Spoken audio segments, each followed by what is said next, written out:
মা তোমার কি লাগবো গো মা? মা ডেকে বলছে বাবা ঠিক মতো খাবার খাইও।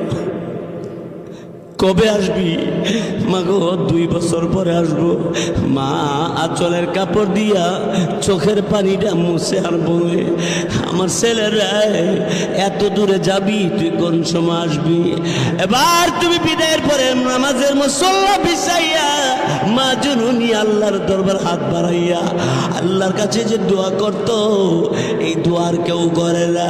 এই জন্য গাছতলা সিন্ধুরা অত্র এলাকার মুসলমান ভাইয়েরা, আমি হাতে পায়ে ধরে বলবো গো, আল্লাহর হুকুম 5 ওয়াক্ত নামাজ পড়ো, আব্বা আমার খেদমত করো, হালাল পথে চলো। আমার ভাইয়েরা, বন্ধুরা, আমার